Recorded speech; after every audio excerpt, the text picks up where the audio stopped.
Dogs naturally reduce anxiety, and at first they were brought in to sit with a reader that might have a low self-esteem about reading, and a dog is not judgmental at all to a reader, and they're a great listener. So that's the first reason I brought them in, and then we started incorporating other things into the lesson. We use the dogs in the classroom in math lessons and reading lessons.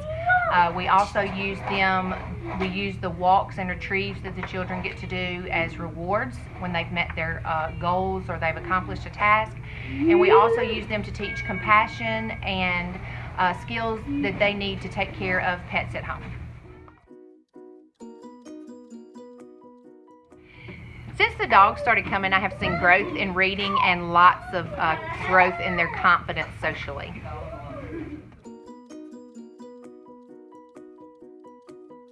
Teaching.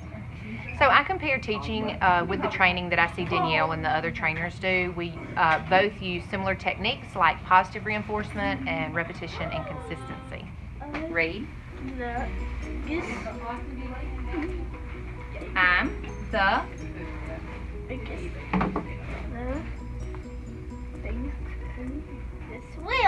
Good.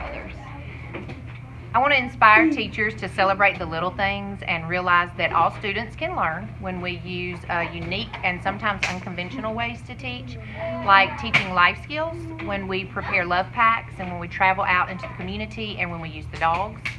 And I want to inspire students to buy into their education and achieve their goals no matter how small the goal seems.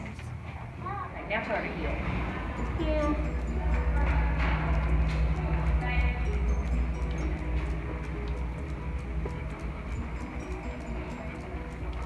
Doing good? Mm-hmm. Plans are already in the making for bigger and better lessons and more ways to incorporate the dogs for next year. I want to thank Wildrose for working so closely with us and figuring out new and innovative ways to help our students.